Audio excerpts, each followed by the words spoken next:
One.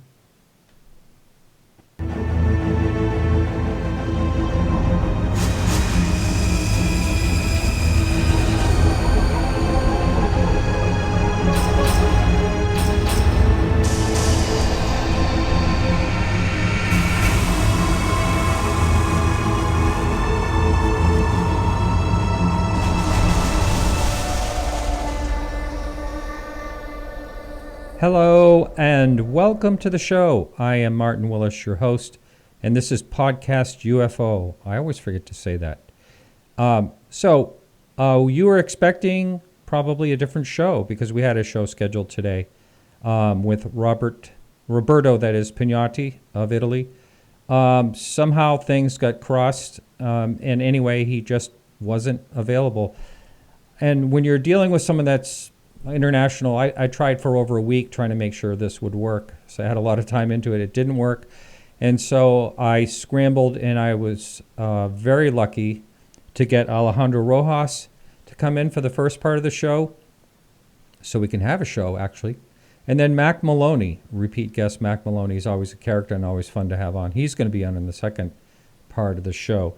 If you're supporting the show, I want to thank you so much. Anyone can do that, even on YouTube or the Dark Matter Digital Network, anywhere. All you have to do is go to podcastufo.com and sign in at the Support the Show bar. And so that, I think, is it. And we're ready to roll with my guest for the first part, Alejandro.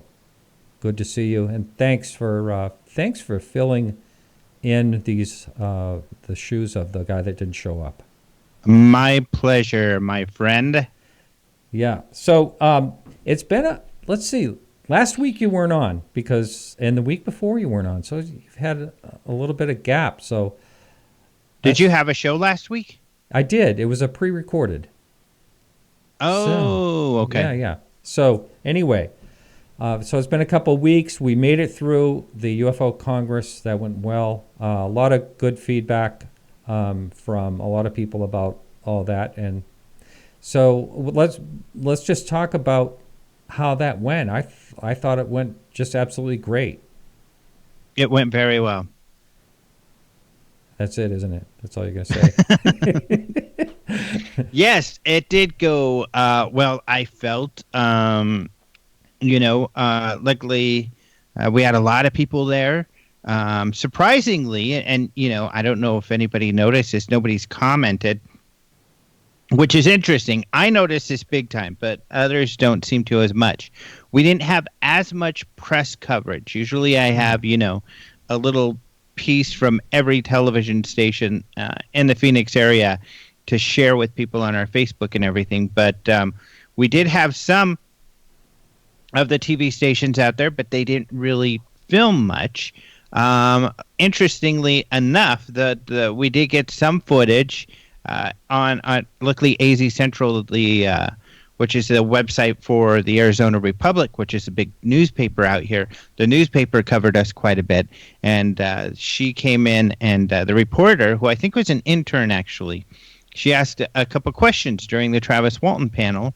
And then they went backstage, and she filmed this short little interview with Travis, and she wrote a great story about that. But luckily, that didn't seem to have any effect on attendance, except for, who knows, maybe we would have had more. But it was packed. It was really full, standing room only for Friday and Saturday. And even throughout the week, it was really a packed house. So. And a lot of the speakers did a great job with their presentations, and so it was a fun week. Did you say the reason why the press wasn't there? Wasn't it because of the rain? Yeah. So, which is funny. If it rains in Phoenix, that's the big news, and they often say that. They say we'll be there unless it rains, and because it rarely rains out here. So when it does rain, I guess it's just kind of like if there's a major blizzard, in where you live or something like that. That's all the news is how, because it's directly affecting people's lives. So what's going on here and there. I mean, we didn't have anything big like flooding or anything like that, but yeah, we had some rain the first couple of days, and I think that kind of stymied things from the beginning. But luckily, we still had a great time, and everything went well. So yeah, pretty funny. Yeah. Now, one of the things that came up when I was doing the roundtable, and it just basically is this. It seemed like it was very full, and it also seemed like perhaps some people that were always had some type of interest in the UFO phenomena, maybe more people are interested since the article came out in December. I mean, it just seemed like there were a lot of new people. What was your take on that? Do you ask people at the door if they're new, as far as coming? Well, no, we don't ask at the door, but we do ask, or at least sometimes people will ask. And in this case, I know Michael Carter asked, and I think one other speaker asked, how many were new. Michael Carter was the first day, and there was something like a quarter of the hands.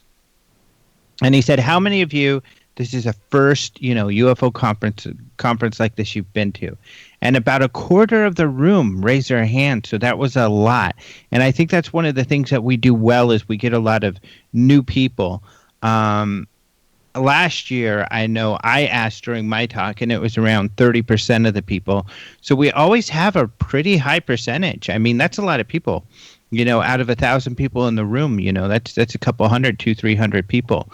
And then a lot of those people come back regularly. So, and then of course there's your people who are into this topic that come around, every few years too. So, I think, I don't know, this year I guess there was maybe a slight increase in newbies, but and I would imagine it was from that story. We certainly had more kind of curious people who just showed up because of the Elizondo story, and just because they were curious. So right, and the conference is a good place for it because there's people get interested in a wide variety of different topics in this field. Maybe some of the topics aren't ones that I'm into, but so and our conference, luckily, we run the gamut. We show people doing stuff right now, all the way from the nuts and bolts to the fringe, and so people get a good taste of the kind of the breadth of topics out there. Yeah, that's right. And behind the scenes, I was helping out, which was actually a lot of fun. You have a great crew that, we're going to throw an image of you up. I took a picture of you when you were up on a scissor lift. So that's up now. And then there's always the repairing of the equipment that was happening. We found like a gear tooth broken in something, and then a wire broken in something else. So it's a lot. People don't realize how much work it actually is to set up something like this. And I know you've been doing it for many, many years, and you're just probably used to it. But when someone walks into it, it's like, wow, there's a lot going on here. Yeah. And a lot of people will say that it seems like it's seamless and everything's working the way it is. Behind the scenes, there's fires we got to put out on a regular basis, always. And so, like you said, equipment with breaking, and we've got to fix it, and we've got to do it in a manner where the people on the other side of the curtain don't notice it at all, that they're still having a great experience and they're not affected at all.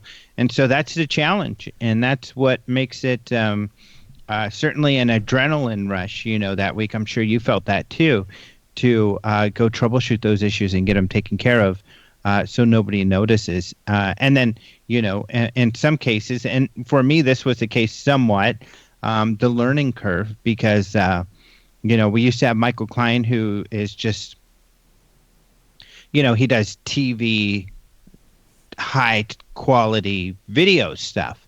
And so he's very familiar with all the video equipment. But I was had to take charge of the AV this year because Michael Klein wasn't with us this year, and so I had a bit of a learning curve, and then you had a big learning curve, of course, because you were learning the TriCaster, which is this big switching unit that all the cameras and everything go into, and then you're responsible for what people see on the screen, and then what's going on to the DVD, which of course and not only the DVD, but onto the video on demand.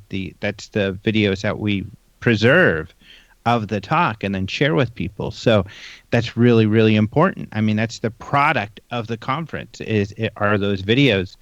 And so, yeah, you did a great job with it. And I'm glad you found it fun. I thought you would. It's kind of like doing your show, of course, which is really complicated. People probably don't know. Well, they may know, but what you're doing, live streaming your show, is really complicated. That's why I don't do it. It's too complicated. Well, I have help now, but before that, it was really tough.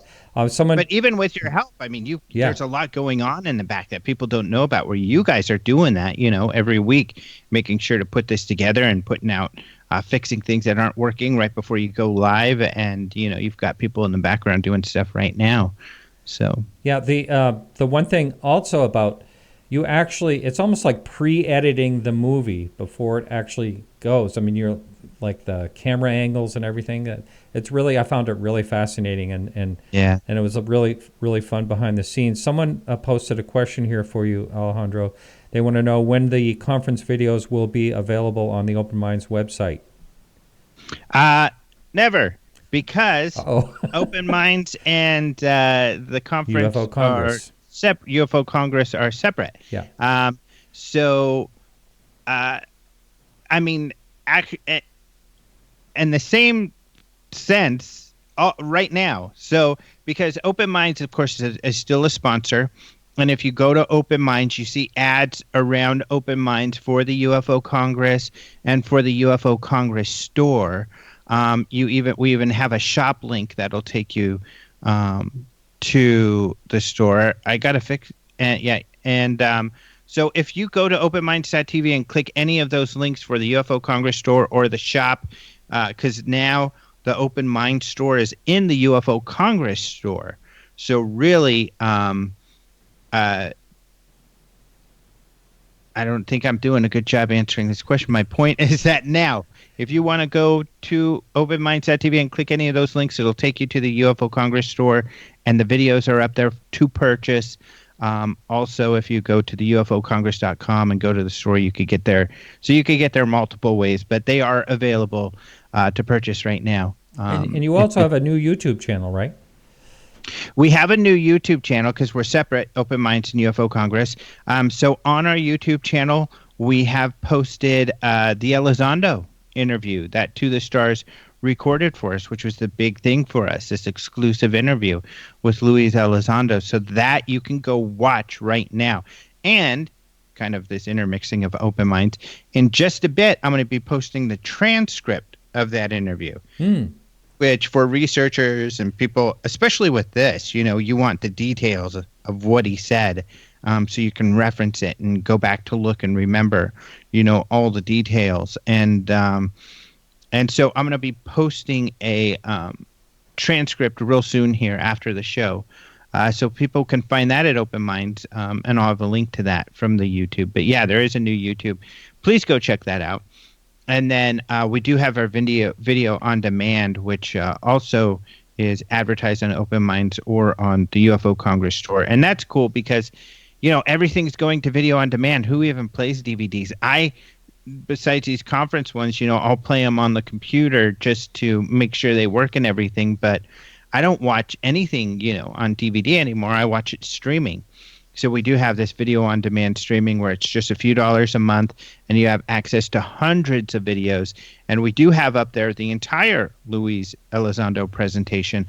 That included me bringing people up to speed. So I took about half an hour telling people, okay, here's how this all came about. Here's how Tom DeLonge started, brewing this kind of stuff and getting his organization together. And then when we found out that Luis Elizondo was involved in what he did, and then the New York Times story and the details in the New York Times story that are pertinent, the important bullet points there. And that was important because if you just go into watching this Elizondo interview without knowing any of that backstory, or at least reading the New York Times story, you're probably going to be a little lost because you won't know necessarily what he's talking about. So I gave that background to people. And then after we showed the video at the conference, we then came out of it, and Nick Pope and I were on stage, and Nick gave a little bit of his insight into the video, having ran a UFO investigation group for a government, the UK government, and excellent insight. He was great. He made some really good points, and then he and I went back and forth a little, and I shared a little bit of information that Elizondo had shared with me that was not in the video, and so that's what the full thing is. The full presentation was at the conference, which you can see on our video on demand, or you can buy the DVD at the store. Now, someone just asked, what is the name of the YouTube channel that you have? A UFO Congress. Just UFO Congress on YouTube? Yep. Yeah. And it's just enough. UFO Congress. If you go to YouTube and you put in UFO Congress, you're going to find it. Or if you go put in Luis Elizondo, it's at the top of the list. So super easy to find on YouTube. And subscribe, everyone. Because I know how long it takes. I know you have like over 100,000 subscribers on your other channel, but it takes a real long time to build up subscribers. People don't realize that. So it does. It takes a long time, and do subscribe because then you'll be notified when we have other videos out, and we're going to have clips from all of these talks that were at the conference, so you can get some insight into who are these people, because some of them you're probably like, who is that?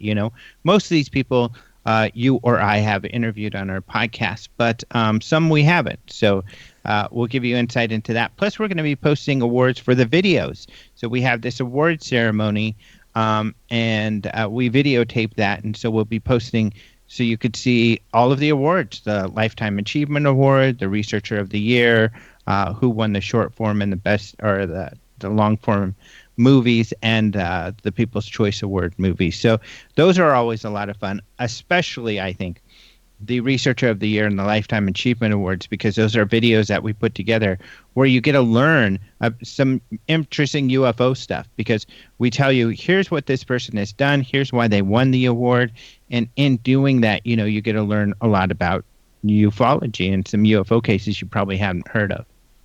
Now, the UFO, someone's just saying the UFO on demand is not up yet, but that will be up at some point. It is no, it's on. It's up. Oh, okay. Yeah. So David Turner, oops, I said the last name. Just sorry about that. It's probably not his real name anyway. If you go to UFO Congress, you'll see it. Open Minds, we've got tons of ads for it, but if you go to UFO Congress, there's a big ad in the middle, several UFO Congress video portal, UFO video portal, watch our video portal. So click on that and you'll get to the video portal. And the only 2018 video we have up so far is Luis Elizondo. So we have that whole presentation up on there right now. And then we've got hundreds of other videos from past conferences. And then we'll have more up very shortly. I'm going to be out of town next week, but by the end of this week, I'm going to have at least one more video up from 2018. I think I'm going to put up your favorite video, the Travis Walton one. You said that was your favorite panel. Yeah. So I'll do that one next. And then I'm going to have at least a couple of weeks. So I want to get all those 2018s up within the next couple of months. So we'll have those all up very quickly. So if you subscribe, you get like a week for free to check it out. But if you stay subscribed, at least for a few months, if you want to see all the 2018, but it'll take you a long time if you want to watch a lot of those videos, because there's some really good stuff there. I mean, there's Nick Pope. There's all your favorites are up there, and more. So we've got our Bob Lazar video up there. That's something that we can't see again. That was with George Knapp, right? Yep, with George Knapp. We have George Knapp talking about Bob Lazar also on his own up there, kind of justifying why he thinks that it's a valid case. And then, those are just a couple of our really popular ones. But Clifford Mahudi does really well. The Hopi elder Oh, yes. Who did a talk I a remember couple years him. ago. Yep. That's a popular talk.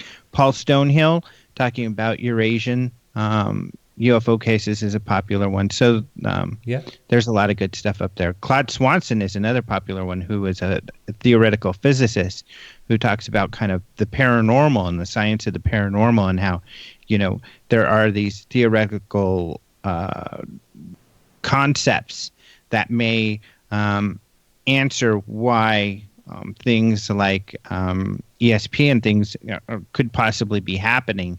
And it's related to how this could be being used by other civilizations off of our planet, and also possibly related to things even such as propulsion. And so really interesting. Wow. That does sound very interesting. Hey, Mm-hmm. would you be up for taking a couple of calls later on? People always seem to have a lot Sure. of questions when you're on. Yeah.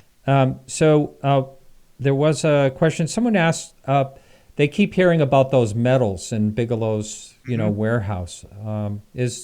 Have you heard any type of updates at all about? Yeah, that was one of the questions I asked. So there were two questions in particular that weren't on the video when I got it back, because I sent a bunch of questions from listeners. Of course, I was on your show telling people, hey, send us questions and we'll get those up there. And we did. So we sent them a bunch of questions to ask. And when the video came back, there were two in particular I quickly noticed that weren't there. About the metals, that was my favorite question. And then the other question was Nick Pope's question. That wasn't up there. So I told Lou, I had a little bit of time with him on the phone. I was like, there are a couple questions that I think are really important. I think there was maybe one other I asked that he said, unfortunately, he couldn't share anything. But I said, there's a couple questions here. I was wondering if you could share some information on. And he said, shoot, let's do it. And so I asked the questions. One was about the metal. And actually, we had talked a little bit about it before, but he said, please don't share this yet. We're going to share it soon. But and he has been sharing it. He shared it with George Knapp on Coast to Coast, and he shared a little bit. But I think he was very clear with us. And we had the most clear answer, which is they're not alloys. In the New York Times story, they wrote and they called them alloys. And he said they never called them alloys, but the New York Times said the answer was too complicated and they needed to make it somehow so people can understand. And they used the word alloys, which they felt was okay. But scientifically, when it comes down to the details, it's inaccurate, which, of course, has caused issues. So it's not an alloy. What it is, he says, is metamaterials. From what I understand, what metamaterials are is just a material that is manufactured. In this case, they also have strange isotopic values. So isotopes have to do with, and whenever you find a metal, and this is the key analysis you do on a metal that you find that is allegedly from a spacecraft or something, is you measure the isotopic values of certain elements of the metal, because when something is getting made, in the process of being made, I guess somehow the isotopes line up a specific way related to the cosmic location. So the Earth, certain gravities, the gravity of the moon, the gravity of the planet, and other forces cause there to be specific values. So if you check the isotopic values, you can confirm whether or not something was made on this planet or not. And for instance, with asteroids, they'll do that to see if it's from Mars or where they might be from. And in this case, the isotopic values were unusual. They were not. They didn't indicate they were made from Earth, and they don't know where the metal comes from. And according to Lou, in order to fabricate this, like as a hoax or something like that, it's just not possible. That the technology doesn't exist for this thing to be created by us. So that's what he said. No information as to where it comes from. There's a lot of speculation out there. And Jacques Vallée has spoken about different metals that he believes may be from elsewhere, and so is Hal Puthoff. And Hal Puthoff, more importantly, is part of the To the Stars Academy, which Lou is part of. But he has not confirmed, nor any of them have really confirmed where these metals came from. So we don't really know their backstory yet.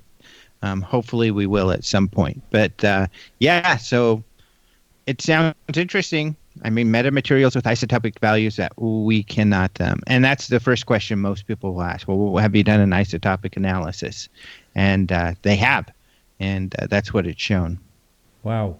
And how can they, you can't really ever have anything like a confirmation that this has to be made off of this planet, because the elements are all the same and anything could be somehow produced here in some sort of way, even though it's strange.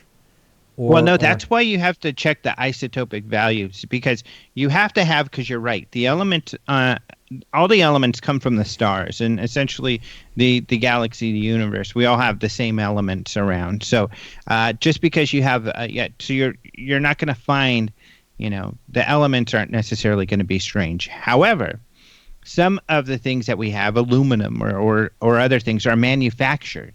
And that's the important key, is that if the element or the piece that you have is manufactured, and you can check the isotopic values to show that it was manufactured somewhere other than on the planet, that's when you have something significant. That's what makes it important. You have to have that combination.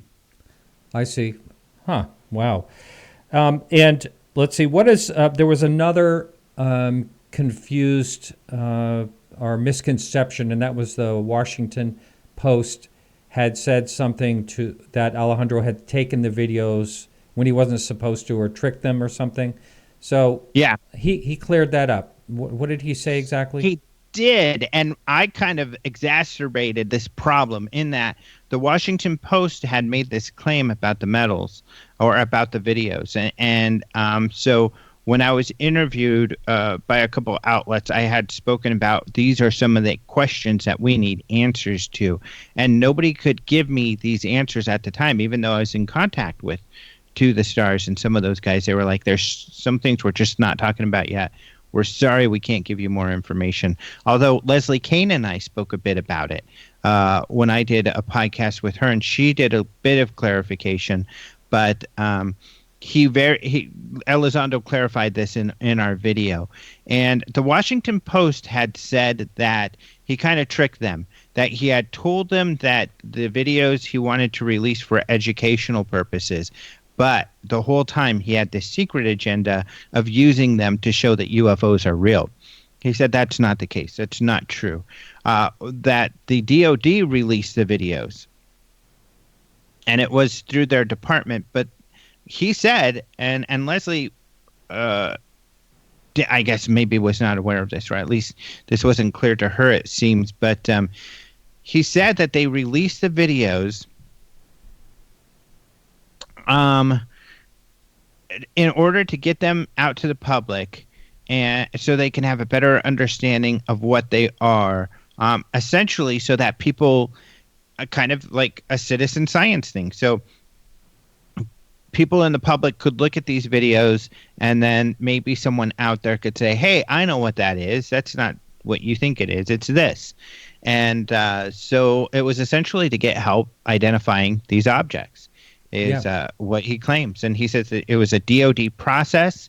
It went through this DOPSR process, DOPSR. So it's a military acronym for this rigorous process that material has to go through to get declassified, and then in order to be shared with the public. So it went through that entire process. It was cleared, and then it got out. And that was the reason why. He said you can see this in the DOD documentation, that I wasn't even, this was done by the DOD to get those videos out. So that's interesting. That's really interesting that they chose to interface with the public to sort of say, hey, we don't know what these are. Essentially, they're UFOs. Do any of you know what they are? And some people have some ideas, but he did share that some of the ideas they've heard, such as IR flare, just like, when the sun flares, that I guess infrared cameras can do that. And he says, a lot of these ideas that some people have come forward with just are not the case. We have been able to demonstrate, or at least we've ruled out some of those ideas. So at least in his mind so far, nobody's come up with a good answer as to what is in those videos. Yeah, and he, in the video that people can actually watch that you posted, he mentions things like the reason why they're so short, and that there still could be parts of them that are still classified that can't be released because of certain things. And everyone wants to know, and I've got a few questions already in the chat room that they want to know if actually we have a call coming in right now. Are you ready to take a call? Sure. All right, let's do it. All right, caller, can you hear me? You're on the line. Yes, I can hear you. All right. Welcome to the show. And do you have a question for either myself or Alejandro? Yes, I do. What's your name? What's your name? Where are you calling from, first of all? This is Phil in Michigan. Oh, hey, Phil. How are you? Great. I'm calling about the To the Stars thing, and I've kind of followed it from the inception, and I get the pedigree of 99% of the people that are involved with it, the physicists, the scientists that work for Skunk Works. I understand that they're all top-of-the-line guys, and I understand 2/3 of what they're doing. The part that just really, really, really, really bugs me that I've not heard anybody address is what on earth is this entertainment wing of this thing? It's orthogonal to everything else they're doing. It makes no sense. Can one of you gentlemen or somebody explain that to me? I'll let you tackle that, Alejandro. Yeah, well, and I've talked to the guys about this, so I think you're right. I think that, Phil, you're right that, nobody's come out and really explained this. And so I'm the only one talking about it. And that's, people are like, well, what do you know? You're not part of their group or anything. And I understand that. So I think that it would be good for them to kind of come out and explain this. And we're going to do a follow-up interview with Elizondo, and maybe I can ask him those questions. But I'd love to get Tom DeLong on, because it's kind of he's the one who started it all. And I thought that's what you were going to ask. Why this rock star? Everybody has all these great pedigrees, but why this rock star? But it was kind of the idea here is to model SpaceX or Elon Musk, that in order to do R&D, it takes money, and it takes a lot of money. So how do you get this money? Really, the money that they've requested for people to buy shares into the company is just kind of priming the pump. But what they hope to do is have this entertainment wing help fund the R&D, kind of like Elon Musk has, various programs or companies and projects that help fund, or at least funded, his SpaceX to get it off the ground. And now SpaceX, I'm sure, funds itself because they've got government contracts and contracts to, fly stuff into space. So I don't know for sure if it funds itself. I'd imagine so, but maybe it still doesn't. So the idea was, this is how we can get funds in order to pay for this work. And Elon Musk, that model was their inspiration for that, at least Tom's inspiration for doing it in that manner. So people are frustrated about that. Why do we want to see some fiction?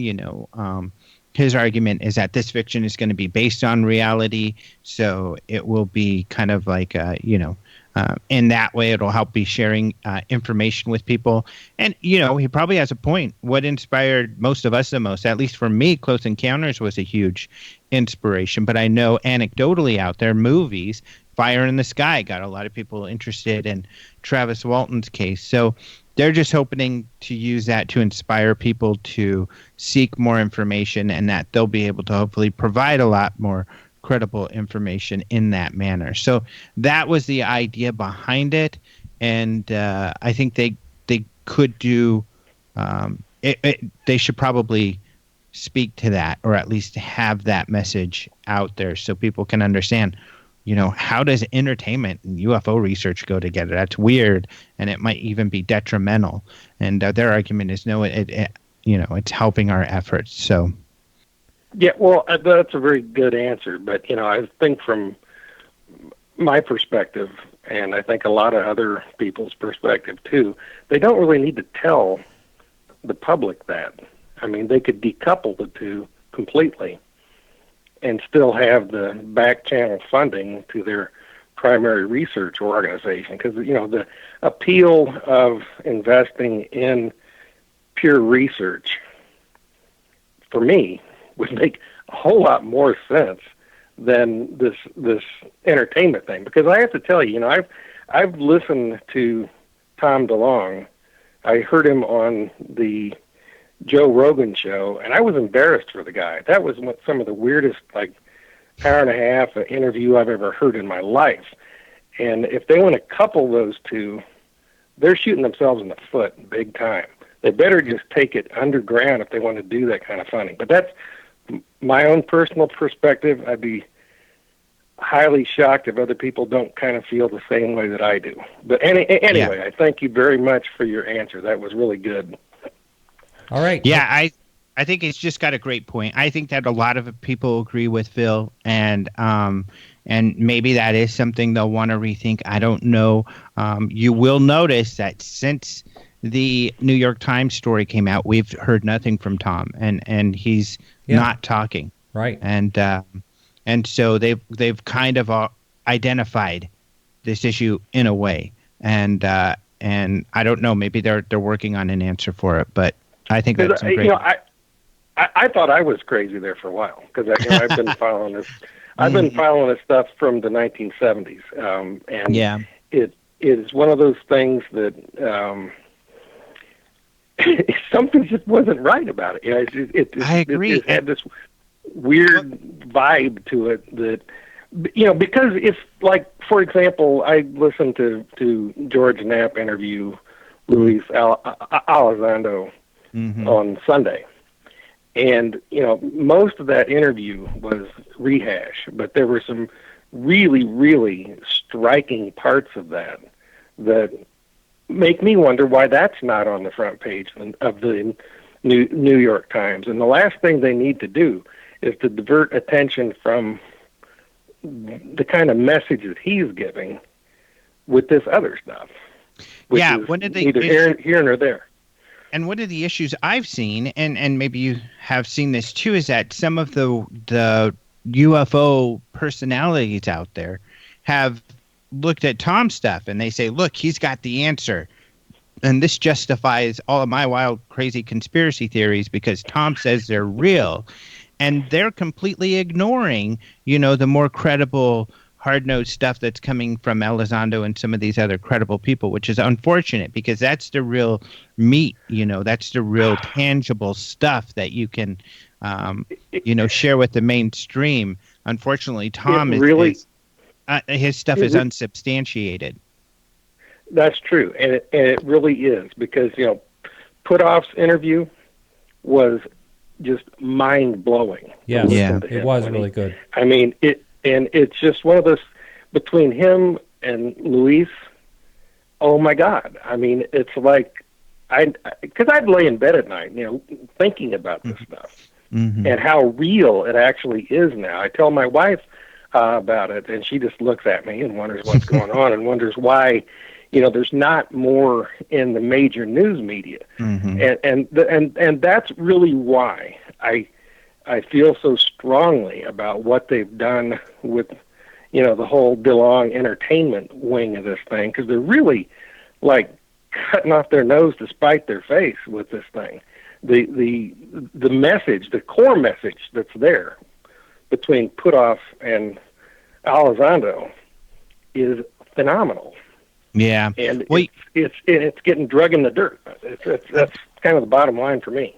I think another argument they would make is that so far nothing penetrates the public, and they're trying new and different methods to really get their message out there to people, and that they think maybe these ideas are some of the way to get to the youth and get to more people, because they feel that the credible information just doesn't have much of an impact on the public. And so they think this may be something different that tries to actually get to people, more people. So we'll see. I guess we'll just have to wait and see.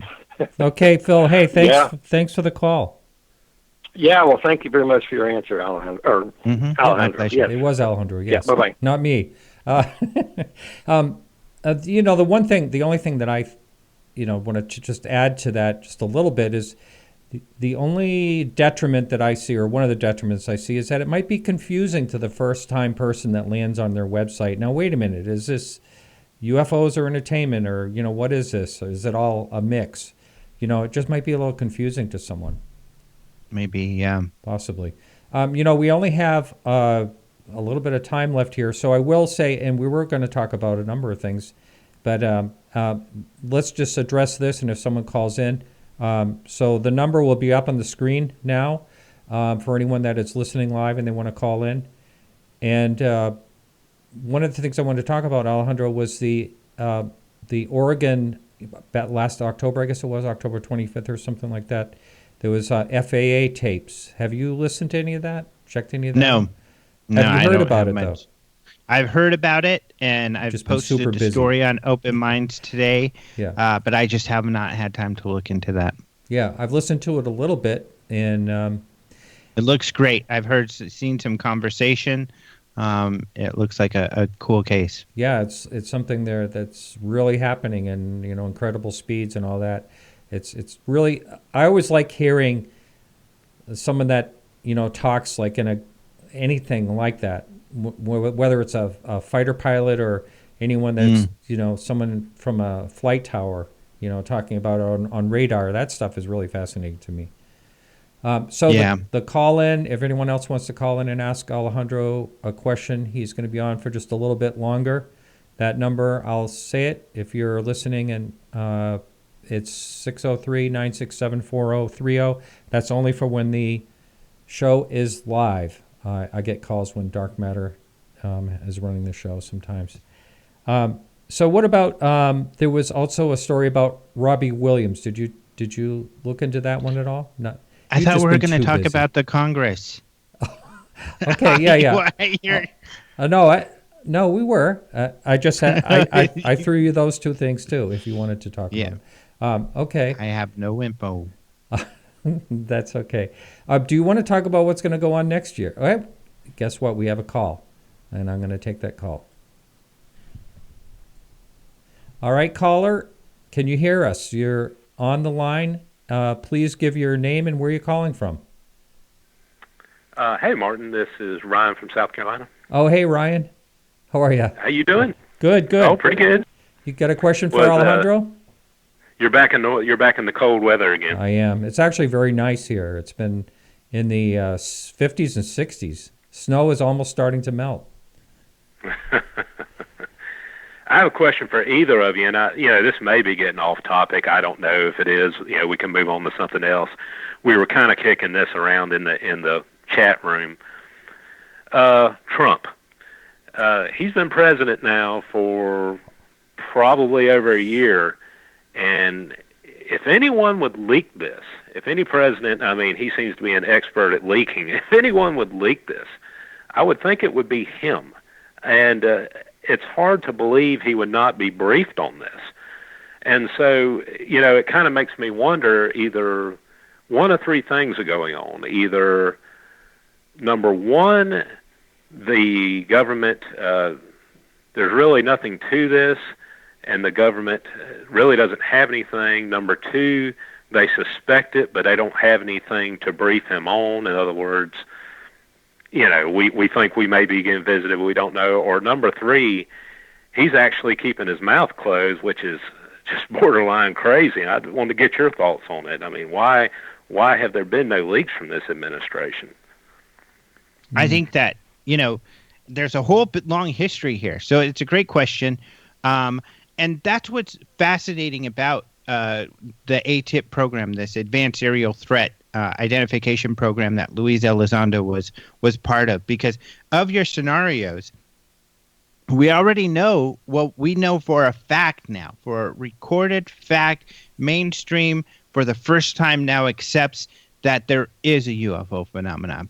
And prior to the December, we didn't have that. So scenario one's kind of shot now. Now we know that they know something. So your scenario two, we have a better feeling is this situation, or at least publicly, officially, that's the situation, is that they're looking into unidentified aircraft, and that at least some people, including Elizondo, who ran the program, believe that we have a real phenomena here. We don't know what it is. He's very clear about that. He doesn't know if it's outer space. He says inner space or somewhere in between. But there's advanced technology that's not ours. So we know at least scenario 2 is the case. And I think you're right. If there was a scenario 3 where he was briefed, I think he would have probably spoken to it, especially because Hillary did. I mean, Hillary brought up UFOs, and John Podesta brought up, of course, kind of coaxed her into bringing up UFOs. And she said she would reveal information. And so it was a topic.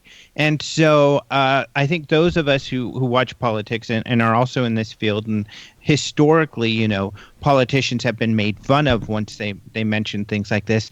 But Trump did not jump on it. He didn't jump on it and start making fun of Hillary or Podesta, and nor has he done that to this day, which is really interesting. It indicates to me he doesn't want to disenfranchise people who believe in those things, but also he perhaps doesn't have any information, or else, like you said, he would be out there about it.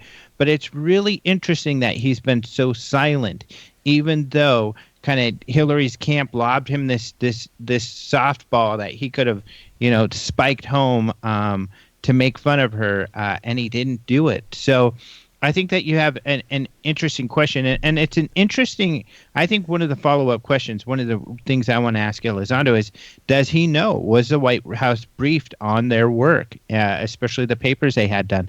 It's possible they weren't. It's possible that, they were so embarrassed that by this whole topic and that this study that they're doing, that they wanted to keep it away from the political arena as much as possible. And some of the politicians, Reid and others, kind of have suggested that we felt this was a serious thing, that we had to look into it. The public thinks it's goofy, so that's why we had to keep it very secret. And so perhaps they did just try to keep it just under wraps for as long as possible. That's another possibility. But I would love to ask Elizondo what he knows. Now, when you ask Nick Pope what the Royals knew and if they were ever briefed on his project, he says, I can't answer that question. So he's and Elizondo may have to say the same thing, that unfortunately that information is classified still, and I can't share it. But great question. But, I mean, at this point, I've forgotten which scenario is 1, 2, or 3. So hope you'll forgive me on that. But just to go to the basic, over the years, there's been all these claims about crash stuff at Roswell, crash stuff at other locations, it being extraterrestrial. And I just have a hard time believing that if those things actually happened, Trump would not have been briefed, because that is a major implication on national security. So what makes me think that kind of leads me into thinking that possibly the government has always, those crashes didn't happen, but the government suspects we're being visited, and the suspicion has not warranted briefing him on anything, because he wouldn't be able to keep his yap shut.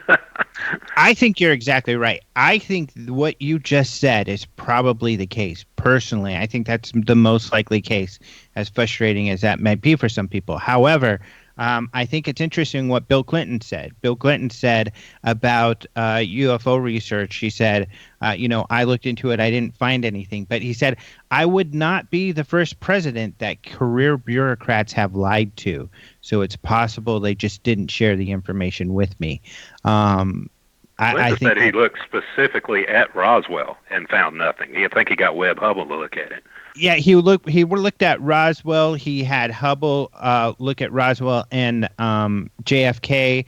He also had some. He said he looked into Area 51, and actually during his presidency, there was a big to-do with a lawsuit at Area 51. So he was definitely that he had to get involved with. Area 51 was something he was aware of. So he kind of alludes to that. He asked, hey, do you guys have any aliens or UFOs there or something? But yeah, it's unclear exactly everything he did to look into this topic. Of course, he did work with Lawrence Rockefeller, at least was friends with Lawrence Rockefeller, who did a briefing on the topic that he shared with the Clintons. So Clinton obviously is into the topic, but yeah. It was an interesting statement to say I could be being lied to. I would think that when the New York Times article came out that they had to have some type of preparation for when they have those press meetings, because that topic could have come up. So they probably had to have some type of briefing for that. How much, I've always thought that, and I'm still under the belief that the government really doesn't know what's going on, and that's why. Whether it's the part that's scary about it is if they don't know what's going on is almost as scary as if they do know what's going on, Yeah. Well, and they did ask the DOD for quotes probably early on while they were working on the article. And the article came out early December. They had been working on it probably since late October, since Luis Elizondo came out, maybe since September. So the DOD was prepared, and the DOD did give them a quote to say that, yes, this program did exist. We did fund it from 2007 to 2012. So you're right. At that point, they knew, and they knew the story was coming out. And I think that's another interesting aspect of the story is the silence, that they have that one quote that the project existed. Otherwise, they've said nothing, and they have not disputed any of Elizondo's claims. Right. Alejandro, thanks so much. It's been a real pleasure, and I really appreciate you spending this time with us. It's really funny. You started out in daylight, and now you're pitch black. Yeah, isn't that funny? That's really kind of cool. You. Yeah. All right. So that's it. Thanks so much, Alejandro. And thank you. Yes, and I'll be talking to you next. Well, hey, have a great time. I know you have a next week off. Oh, yeah. Yeah, have a wonderful time. Hey, Martin, can I leave too? Yes, you can go too. All right, thanks, Ryan. Everybody go watch that video and subscribe to our YouTube channel, please. Nice talking to you. Because that's free. Nice talking to you, too. And then for just a few bucks a month, you can get our video on demand. And you can find all that at ufocongress.com. So go check it out. Thank you, Martin. All right, take care. All right, our next guest is Mack Maloney, and he'll be coming right up. Hang in there.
know, since you finished up your last books, do you still pay attention to the UFO topic in general? Well, yeah, we have our own show on Mack Maloney's Military X-Files. We're on a bunch of internet networks. Of course. And so we're always, at least once a week we get together and talk about what's going on with current UFOs, or just kind of, stuff that's happening paranormal-wise. And then we always do like a couple of classic kind of military UFO encounter reports every week. So, we definitely kind of stay in touch with it.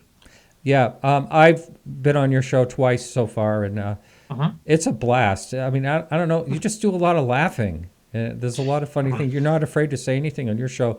It's kind of we got kind of a family show here, so we don't get carried away. Okay, message received there, Martin. Okay, I hear you. One of the things we were discussing, and thanks for, I don't know if I mentioned this, but thanks for coming on at last minute like this. Hey, why not? Yeah, that wasn't prepared for the guest not showing up. One of the things you wanted to talk about is things that I have never heard of before, and one of them is a scare ship. Of 1909.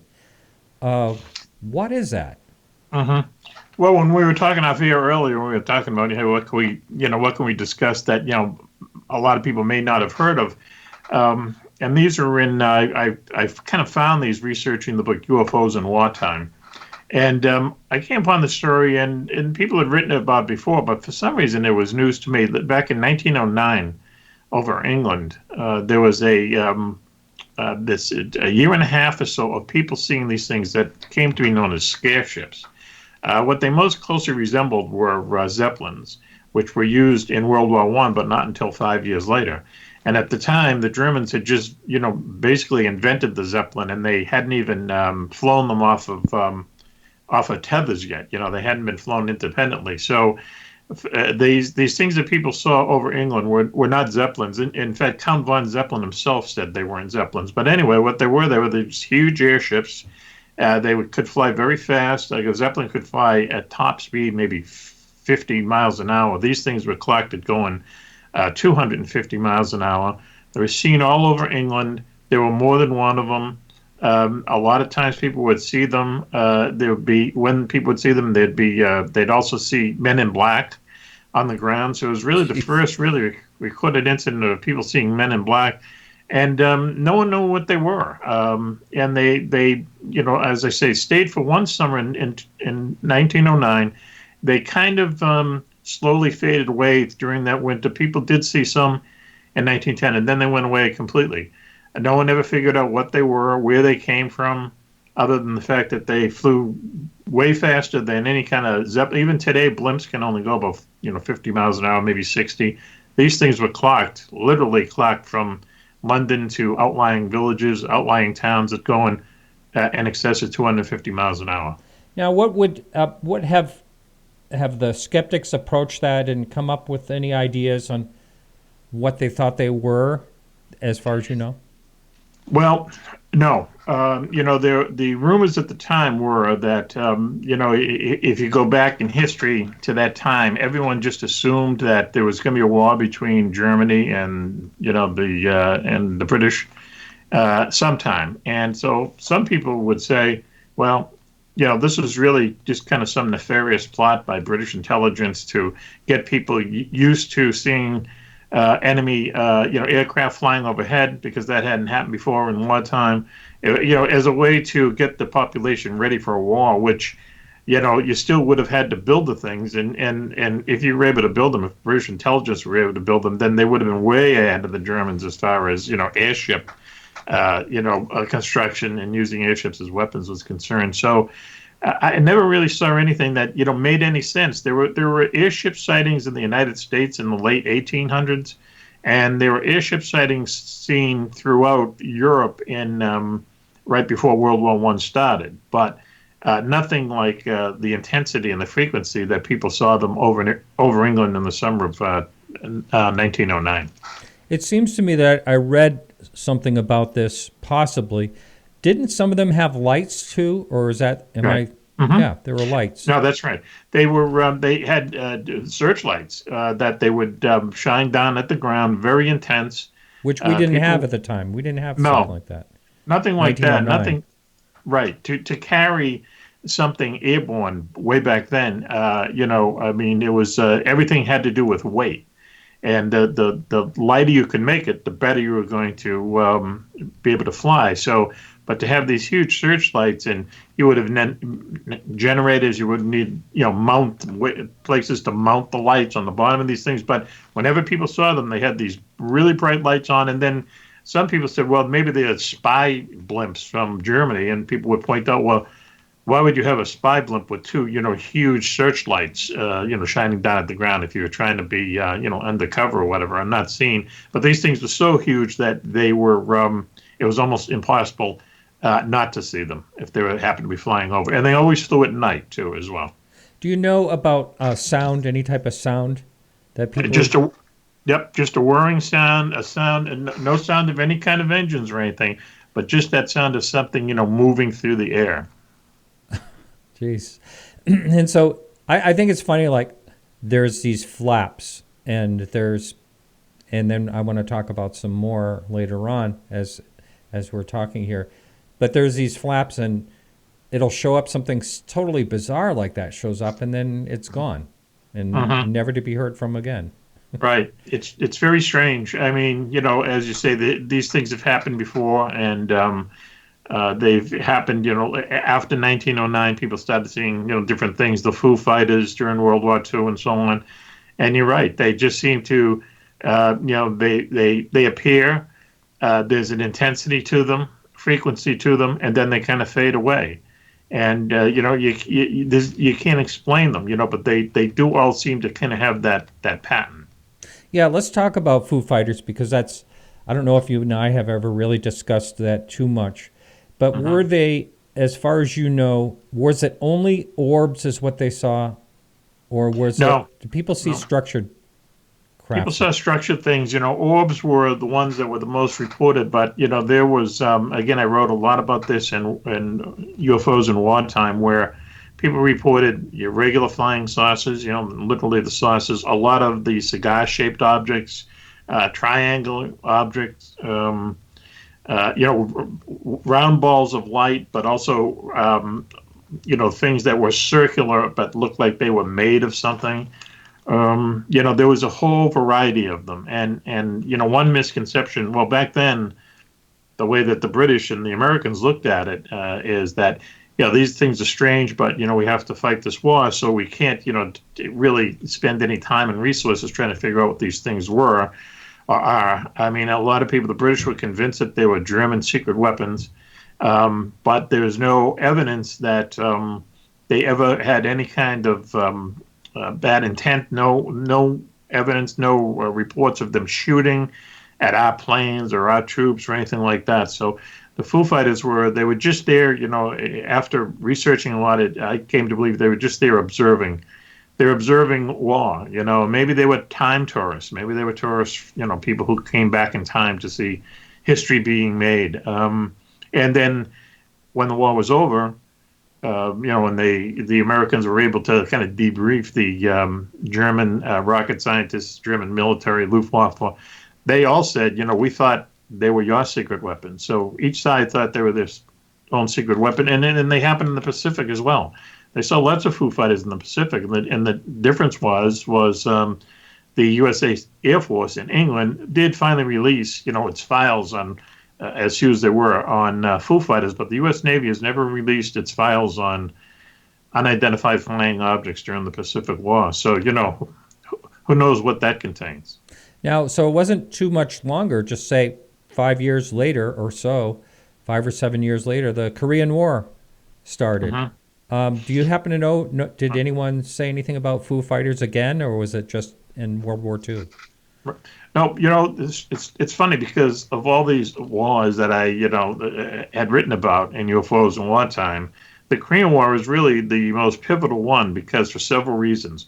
First of all, as you say, it was only 5 years after World War II, but there had been a transition in the U.S. military and the Air Force and the Navy in that, now we were flying almost purely jet fighters, where in World War II we didn't fly any jet fighters at all operationally.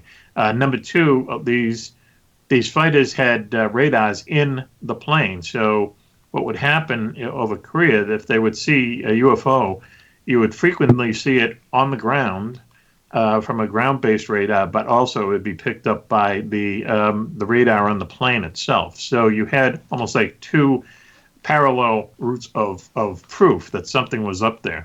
And they saw a lot of really exotic and some very large UFOs. They had UFOs that would endlessly circle over aircraft carriers, and as soon as they would send up planes to intercept them, they would disappear. And then also, real quick, right before the Korean War started, the Air Force had come out with this kind of bogus report on what they thought UFOs were, and the famous quote was that anyone who sees a UFO is either hallucinating it, or they have mental problems, or they're religious fanatics. And then here we are suddenly thrust into the Korean War, and our pilots are seeing them and picking them up on radar, and the military is in this position of having to deny that their pilots are religious nuts, or hallucinating things, or have mental problems. So that really kind of was the push that started Project Blue Book in the early 50s to, I think it was more lip service than anything, but they knew they had to do something after the Korean War, because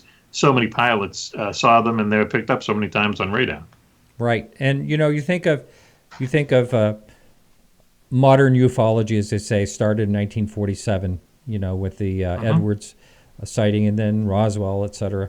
But we have these things around them, pre 1947, you have the Foo Fighters, and you also have another topic I'd really like to talk about, and the ghost ships of Sweden, 1946. Right. It was the Ghost Fliers of 1933. Oh, we're talking. I was confusing with the ghost ships of 1946 in Sweden. Right. But you want to talk about the Ghost Flyers. I'm sorry. Well, it's funny because there's almost like a connection between them. Basically, with the Ghost Flyers in 1933 over this very isolated part of Sweden, up in northern Sweden near the Arctic Circle, people started seeing these weird aircraft, and they were like very large. They had some of them had 8 engines on them, yet they had pontoons on them, that would indicate that they were, could land on the water, even though they're flying over basically the Arctic Circle. There was no water up there. People would see them doing strange things, like they would circle mountains for hours. They would circle railroad stations for hours in all kinds of weather. I mean, people would see these things flying in blizzards, and you can imagine what a blizzard is like, in northern Sweden. And they would hear them all the time. They were very loud, just very unusual looking airplanes. That once again, no one ever figured out where they came from. People started seeing them at the very tail end of 33, and then until the summer of 34. And people saw some of them flying in formations, for instance. And no one ever figured out what they were. And when you kind of look at it, where you had this enormous airplane for some reason with equipped with pontoons flying over the tundra up there. In more than one, they, at one point, I know one night they thought people saw at least 12 of them flying over Sweden. And, but where would you have the logistics to launch airplanes like this in 1933? They barely had metal airplanes back then, not these enormous 8-engine planes. And they couldn't land on an aircraft carrier. They weren't coming from Germany. They weren't coming from Russia. No one ever figured out where they were coming from. And once again, as we were saying, all of a sudden, there's intensity, frequency, and then as the summer came, they kind of died away. They just kind of faded away. And, no one ever came forward and said, I worked on the secret project years ago. We were flying these big planes over Sweden. No one ever came forward to have any kind of information. Yet lots of people saw them. The Swedish Air Force used to chase them. Just very strange, the Ghost Flyers. Very, very odd. And then it's just another thing that nobody ever had an answer for. Right. Mm-hmm. And then in 1946, as you were saying before, people called them the ghost rockets over the same part of Sweden, though more people saw them. What they saw was these, rockets that would fly over populated areas and up into this kind of, wasteland in northern Sweden. Thousands of people saw them. Now we have radar. They're picked up on radar. In fact, the British actually gave radar to Sweden against their international treaties, because Sweden is at the time was a neutral country, but they were so freaked out about seeing these rockets go overhead. The British actually gave them radar to pick them up, which they did.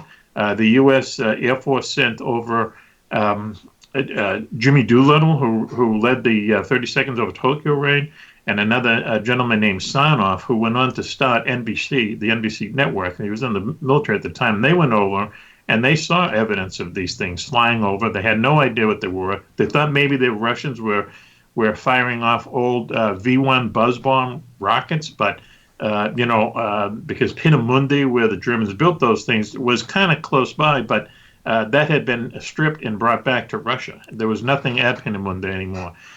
So in the summer of '46, at one point, a Swedish Air Force pilot got right up close to one of these things, and he flew along with it.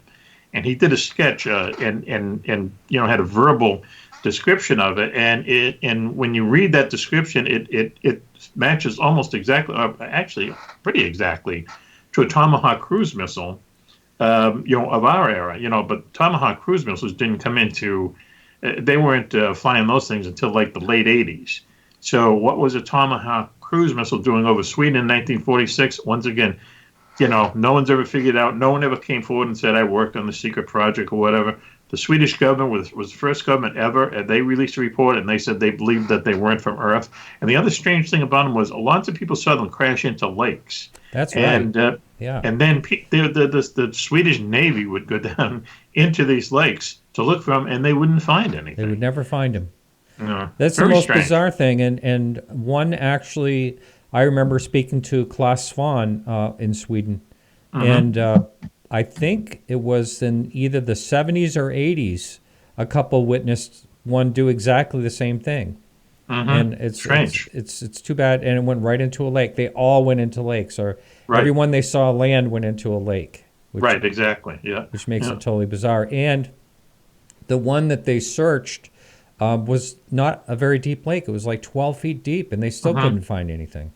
Right, and the other thing, too, is because you're so far north up there, I guess that there isn't a lot of vegetation on the bottom of the lakes, so it's almost clear sand. So it isn't like, they lost them in the seaweed or the lakeweed or however you want to call it. They would go down there, and there would be nothing there. And this is after, dozens, if not hundreds of witnesses saw something, crash into the lake. So, once again, you have that. You have the fact that the description, sounds like a Tomahawk missile. Your mind just goes to places like, well, maybe there are things that happen in this world that are just a little bit out of time, out of sync for some reason. Yeah, kind of like what you've been talking about. It almost seems like that. First of all, the very large 8-engine planes that kind of came and disappeared, plus the Foo Fighters could possibly be observing. It all sounds like things out of time, doesn't it? And that is one of the theories that you do hear people come up with when it comes to UFOs. Maybe time travelers or whatever. Bizarre. I mean, again, how are we ever going to find out the answer unless we actually capture one of those buggers? Right. Yeah. I don't know. And also the fact that they always have this pattern of showing up. Lots of people see them in a short amount of time, and then they just like fade away. They just go away, and where do they go? Right. And the fact that nobody could ever recover any of them, it's possible. So I will let the. It seems like there's some people that have a few questions coming in, possibly on the chat room. So I will announce that if someone wants to call in, we're game. You can call in anytime. And that number will be right up on the screen in just a second. So that number's up there now if anyone wants to call in. So, Mac, have you given up the idea of ever writing another UFO book? I know you told me it was a lot of work. Yeah, probably. It is a lot of work when compared to novels, which are the other, of the 50. I don't even know how many books I've written. I hate to, confess that, but I think it's 54, and 52 of them were novels. Yeah. And it's just a lot easier. It's just a lot easier to do a fiction book with the with the 2 UFO books, I mean, just had to get a lot of research, and I enjoy it. I learned a lot of stuff that I didn't know before. But then you have it fact checked and vetted, and and it took a long time. And so I think those two might be it for me. Yeah, I can totally understand it. I have a number of times people have said, "Oh, you should write a book," but I'm just someone who does a show. I think the only book I could ever write is just the interesting stories that people tell on this show. Mm-hmm. And well, a lot of the books I write are over 100,000 words. So that's 500 pages, and if you can imagine what it's like writing the longest, biggest term paper of your life, and you have that nightmare, you need something to be turned in the next day, and you haven't started it yet. That's the kind of nightmares writers have. Yeah. What about you? You probably have something laid out before you get started on something like that. So it's all about research. Do you actually do footnotes as well? Do you ever do any of that? And they told me at the publisher for Beyond Area 51 and UFOs from a long time. It was Berkeley Books, and I remember I went out to lunch with my editor, and I said to him, is this? Are we going to have footnotes for this? And he says no. He goes, it's with UFO books and books about angels. He used these examples. He said you don't need it to be so scholarly, So which is great, because putting in footnotes, man, that's a pain, Oh yeah, yeah. So, but we have a bibliography at the end and stuff like that. But what he was saying was, people, when they read books like that, they just want to read. They don't want to stop in the middle of the action and look what the footnote is, and they just want to learn, and they just want to read, and they don't want any interruption. So I agree with him there. Yeah. So did we cover most of the topics you thought that we were going to talk about? Sure. I mean, but the ghost rockets was the one I wanted to. But the ghost, I didn't realize there was so many different sayings like ghost ships and ghost flyers. But it was just They all had to do with different time segments. Right. And that's what's strange about it, is that they're not quite UFOs. They're a different kind of UFO. They almost, they all three of those, instances, those aircraft, whatever we want to call them, once again, they seem like they were made here on Earth. They seem to have, that earthly quality to them, wings and propellers and, things along those lines, right? So they don't really look like things from, let's say, outer space, extraterrestrial, but still, I mean, when you really think of it, how strange is this? It's almost stranger than something coming from another planet or whatever coming here. It's as if they were from here, yet they weren't from here. And, I don't know how you can quite explain it. Right. On your show, since you do talk about UFOs once or so a week, have you, since this Pentagon story come out, have you been talking about that as well? Mm-hmm. Yeah, we did a special show on it because one of the co-hosts of the show is a guy who's his name is Commander Cobra. He's a Cobra. You've met him. You've talked to him. Yeah. I know. And he knows everything about the military when it comes to flying. He flew for the Air Force. He flew for the Coast Guard. He's now a contractor. He flies, let's say special missions for the military. So we covered that night. Yeah, that was very strange. That was a very strange thing for the Pentagon or for whoever released that, New York Times, to all of a sudden come out with that story. When they came out with it, that might be the beginning of a tidal, something that might be a tidal wave in a short amount of time. Who knows? Hey, we have a caller on the line. So, caller, your first name and where are you calling from? This is Andrew calling from Stratford, Connecticut. Hi, Andrew. Welcome to the show. You have a question for our guest? Thank you. Yeah, I know Mack has written so many books and he's familiar with so many different strange events. I'm always curious to hear what someone with his experiences take would be on how he thinks everything links together, sort of along the lines of Paul Eno or John D'Souza. Is there a connection with all of the paranormal? And right. I'll take your answer off the air. Thank you, Andrew. Thanks, guys. Thank you. Good show.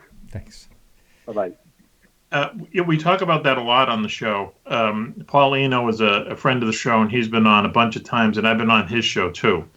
And, we call it the unified field theory of the paranormal, because there are a lot of good instances where it just seems like these things are all kind of connected in some way.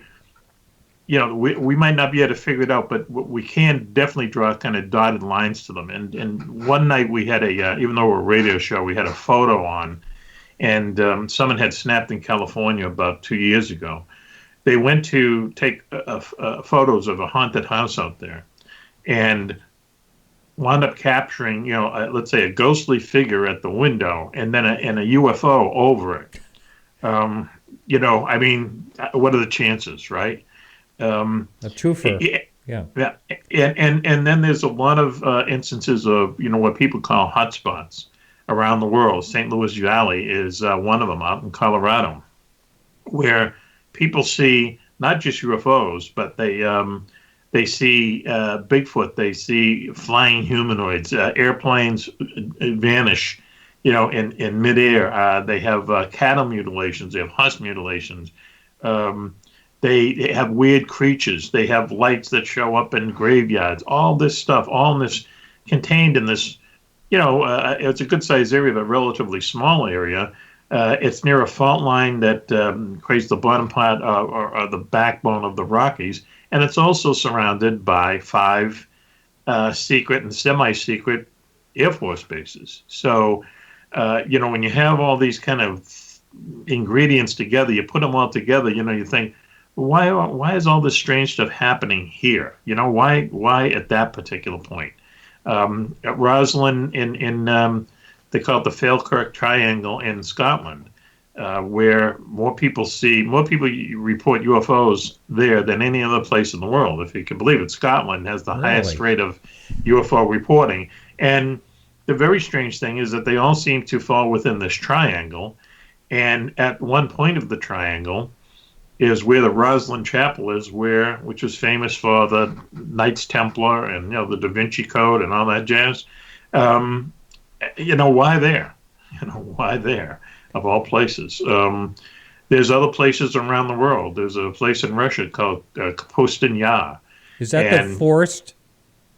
No, that's the M Triangle. Right. The M Triangle is very strange in itself, but Kapustin Yar basically is the Russian version of Area 51 and Cape Canaveral, all rolled into one base. Okay, yeah. And they have, they do space launches there, but they also have nuclear weapons there. So over the years, very prominent Russians have reported seeing dogfights between Russian jet fighters and what they called UFOs. I think a lot of people probably thought they were U.S. spy planes, but once again, it'd be very hard to get a spy plane in over this place and have them dogfight and then try to get back out.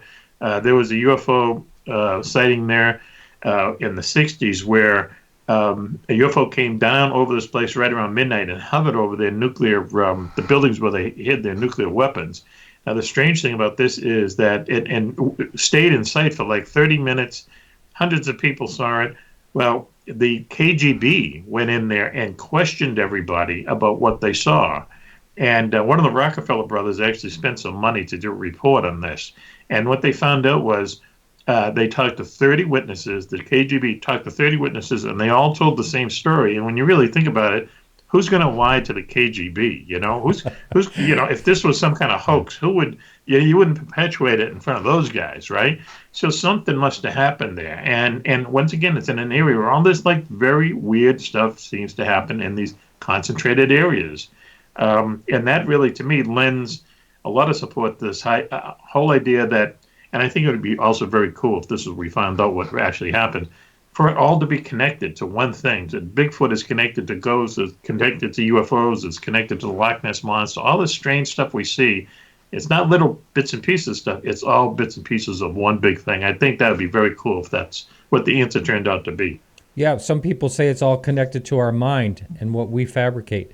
But I find that hard to believe when there's outside evidence that corroborates, as far as sightings and trace evidence and radar and, Right. video and film. So I can't see how when a skeptic will say that it's just, mass hallucination or all that. I mean, Right. it doesn't quite fit. No, It doesn't and fit before- all anyway.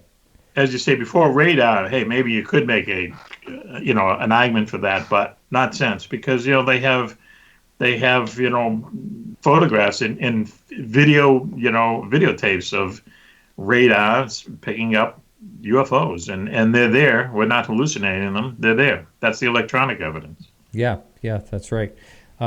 And since we were just talking a minute ago about the Pentagon story comes out, and maybe there's going to be a lot of like a windfall of information, and possibly more people will get interested in. I've mentioned to a few people out there, and I'm surprised at how many people didn't see that story, because there was, I think, 160 news stories after that came out. Right. And every major station, covered it. But a lot of Right. people just plain didn't see it. And Right. so I think it takes a while. And I'm just wondering, like, if there was like this major event, the typical White House lawn landing or something that everybody always talks about, something major like that actually happened, would there still, would still nothing move forward and people actually taking it serious? Well, in my opinion, the media is to blame for that, because the day that I found out, someone had sent me early in the morning. They sent me a link to the New York Times story, and I read it. And so then I said, okay, well, let's see what the national news networks are doing about how they're going to handle it. And when I just happened to turn on ABC Morning News, they're all really, really bad in my opinion, but that's the worst one. And they showed this video, and the video is fascinating, in mostly in the fact that you have an F-18 pilot, narrating it. Okay, he's not some guy on the ground with some binoculars looking at seagulls or something. He is seeing this thing fly next to him and doing all this like incredible aerodynamic stuff that is just way beyond what we could ever think of doing. And when they came back from the video, the newswoman behind the desk says, "Oh, I think I just saw the Millennium Falcon." Ha ha ha, and then everyone laughs. You know how that goes. Yeah. And you can hear the cameraman laugh. Everything like it's the funniest joke in the world. Well, ABC is owned by Walt Disney. Star Wars had just come out that week, and of course, she's going to make some reference to Star Wars, and I think that takes away from the the seriousness of this. Here you have a military pilot in a video, seeing something, witnessing something that is probably not of this earth. If that is true, that's the biggest news story ever. And here she's making fun of it, tying it into a Star Wars movie. So I blame the media for that. I don't know why they don't jump on every UFO story, every paranormal story they can, because I think a lot more people watch the news. I would. and the fact is, you're missing a huge story. What are these things? Doesn't it have any interest to you at all? And I guess if you're a network executive, you just figure the ridicule factor is still in play, and they don't want to do anything very serious about it. Yeah, I know they'll play the X-Files music and all that. Exactly. And now, I know you went cold turkey on news for about a year, didn't you? Aren't you the person who told me you weren't watching news for a year or something? Yes. Yeah. Yep. Since the election, I stopped watching the news. Yeah. But then you got on. We're not going to talk politics here. Then you got on and you started, but you watched the Pentagon story, which I think that's great. Right. Yes. Right. But I do want to say, to the credit of a lot of news stations, they did take it serious, and even Fox News. There was I can't remember the guy's name, but he did a great job and took it serious all the way through, a big segment.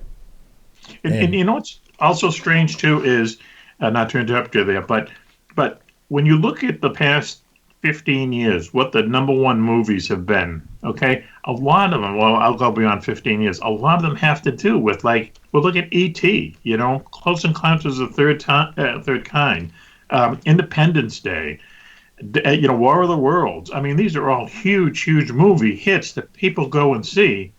And yet when something close to that happening in reality happens, the media just, makes fun of it. It's just baffling to me. It's beyond any kind of conspiracy or anything. It's just that it's not, I don't know, it's not cool to treat it seriously, or for some reason they feel that you have to make a joke about it. And once again, then the ridicule factor comes into play. That's right. So we have another caller on the line. Caller, thanks for calling in. Your first name and where are you calling from? Mike from Indiana. Hi, Mike. Welcome to the show. Do you have a question for our guest? Sure. First of all, I'd just like to say that I liked his books. And my question is, I've been researching UFO crashes. And I've got about 100 UFO crashes where they got bodies. And one of the things I wrote down was the number of live aliens, and it came up to about, it's more than this number, but I'm going to use the number 30. So my question is to Mack, I've got data for 100 UFO crashes in the United States and lots of live aliens. And when you look at what whistleblowers are saying, they're saying like, we got 9 UFOs and we got 1 alien. And it's just, to me, it's not adding up. So I just, I'll take the answer off the air, but I just like Mack's opinion on that. Well, okay, Martin, you probably know how I'm going to answer this. I don't want to be the big bucket of cold water here, but I just have to say that I do not believe that the U.S. government has any crashed UFOs or any alien bodies. I do not believe that the U.S. military knows any more about UFOs than we do. Now, they have more evidence of them. They have more evidence of their existence. We know that. But as far as, having crashed UFOs, having alien bodies, I just don't buy it because,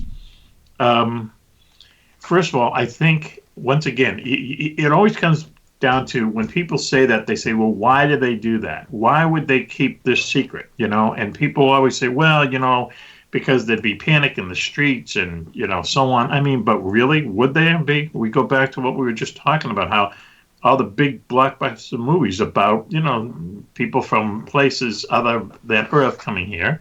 I think a lot of people would really dig it. I think that a lot of people are waiting for it.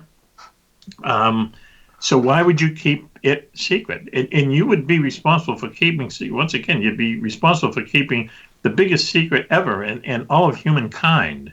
You're the person who decides, that you're going to keep it a secret. Number two, if they had crashed UFOs and people say, well, they re-engineer stuff, from crashed UFOs, well, where is it? Where is all this fabulous re-engineering from flying saucers that was supposed to be happening when we were spending billions of dollars just, a decade ago putting the space shuttle into orbit? That's like launching a dump truck, and all the time and effort and the fuel and the logistics just to get that thing up into orbit. And somewhere out in Nevada, we have, anti-gravity machines. It just doesn't make sense to me. And the third thing is, I think someone very credible would come out and say, I've seen this. These days you cannot keep a secret. I think people would come out and they would say, here's drop dead evidence of that we have alien bodies. And I just don't buy it. I hate to be like that. I don't think anything happened at Roswell other than what, was reported the first few days. And that was some kind of a weather balloon that, crashed. I'm not popular with the stance, but I got to tell you, I can't believe any other way unless I see some kind of evidence. Hello? Yeah, hang on, caller.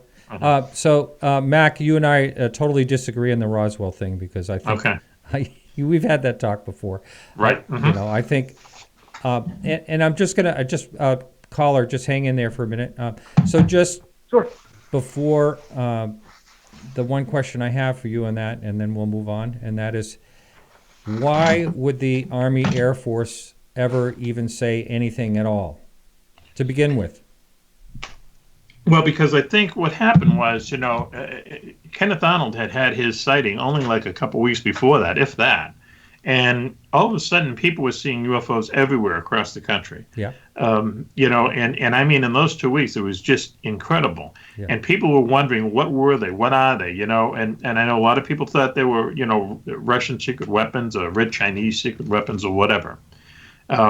And I think that, and back then, the whole information data systems of the U.S. military weren't as concentrated as they are these days. And I just think that the person at that air base, went off the reservation a little bit and wanted to say, okay, you people for the past 2 weeks have seen flying discs. We've captured a flying disc.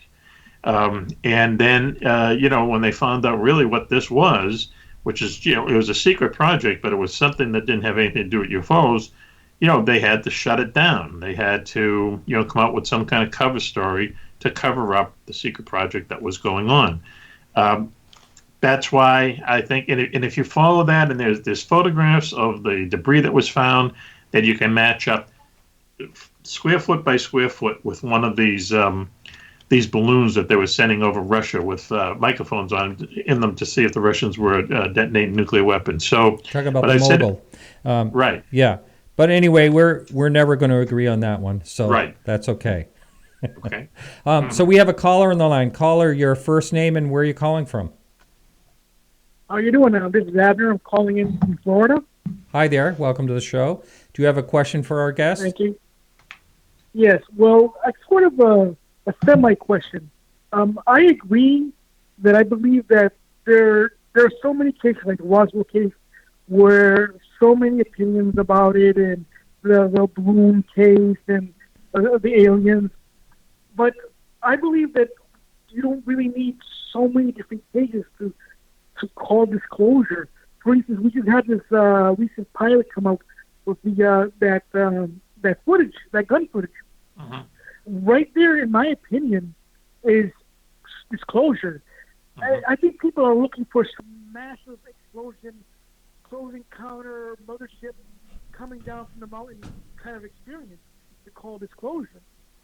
I mean, I don't know what your opinion is, but this is the way I'm seeing it. Yeah. Go What ahead, do you Mac. think? Yeah. I agree with him. I think it could be very well be the first step of the disclosure. It was very unusual when the news was released, and also you think, well, why would what's the thinking behind the Pentagon? Because obviously it was leaked to the New York Times somehow, some way. What's the motive of the Pentagon to have this all of a sudden this tape show up, and also the pilot, the one particular pilot, who is now retired, interviewed a lot, and he seemed to be just the perfect guy to interview. He didn't seem like a jet fighter pilot to me. He just seemed like a normal guy, rational guy, and here's his story. And he would always say, he looked at it from a real pilot's point of view. He said, I wish I could fly something like that. You don't make that up in a spin room. Right. So that's what I think is, maybe this is just the first few drips of disclosure. But I think I agree with the caller. I think it was like a little piece of disclosure. Okay. Thank you, caller. Yeah. Sure. Thank you. Thank you very much. Bye now. We have another caller on the line. Thanks for calling. Your first name. Where are you calling from? This is Bobby in North Carolina. All right, Bobby, can you speak up a little bit, please? This is Bobby in North Carolina. Hi, welcome to the show, Bobby. I know Bobby. How you doing? Yeah, good. I'm doing great. I'm glad. I'm sorry I missed the UFO Congress. It would have been nice, but I'm busy at work. As for Maloney being a bucket of cold water, he doesn't have anything on Mark D'Antonio, so you can let him know that if you can't hear me. Nice. Yeah. Okay. You have a question? Yeah. Well, actually, no. I was just talking about the new video out of the Pentagon and stuff like that. As for Roswell, I agree with you. One of the most important things about Roswell, a lot of people don't realize, is nobody ever mentioned rope. They always said it was some kind of balloon project, but nobody ever mentioned rope in the original Roswell information. Rope was never mentioned. Uh-huh. The other thing is, with the video, Mark D'Antonio was like quick to try to debunk it a little bit and talking about how the camera rotated and stuff. And I was just like, wow, this is like supposed to be coming out of the Pentagon, out of a secret government project. And I'm like, he's really trying to tear it down. It was unbelievable to me. But Uh-huh. I guess that's how things go. Well, he was on our show. He was on our show right after that happened, and he said some things. We didn't get in an argument on the air, but we were saying to him He says, well, this could be, a reflection off of the canopy because there's a display there that sometimes reflects light and so on and so forth. And we said, yeah, but you're talking to a guy. I mean, if you fly an F-18, okay, you're a top gun, okay. That's the Navy's hottest fighter. You have to know what you're doing, and you certainly know if what you're looking at is something that's tumbling out in space there, looking like a giant tic tac, or a reflection off your canopy. That's one thing we say this on the show, endlessly, is that military pilots, airline pilots, but mostly military pilots, are the best witnesses to UFO events because they're up there flying around all the time. They know, they've seen all kinds of strange things. We have them on the show all the time. They see all kinds of strange things, and they get to know, what these things are. And when they see something that they cannot explain, believe me, that's something that cannot be explained. Well, somebody had a good question. I actually listened to the Open Minds broadcast of the interview with the gentleman. I can't think of his name right now. And they asked him if they said that they thought that the pilots' voices were not in sync with the video, that like somebody had made that up. And he absolutely knocked that down and absolutely said, no, when these guys are stressed out, they talk like we would. Mm-hmm. They say dude and crap and all kinds of other things.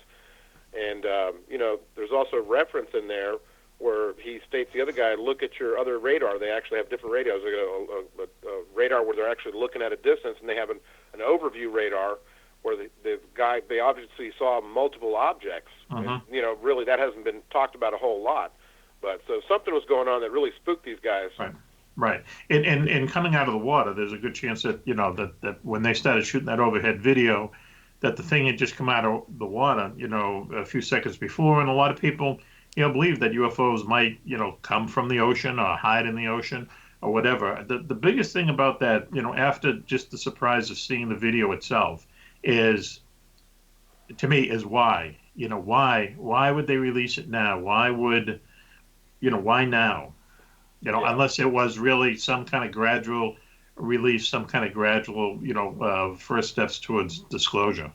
The other thing that was really interesting to me, it was most important to me, was they had a cap point where they're supposed to meet up. These guys are flying to a special location, and then they're going to move from that location back to the ship.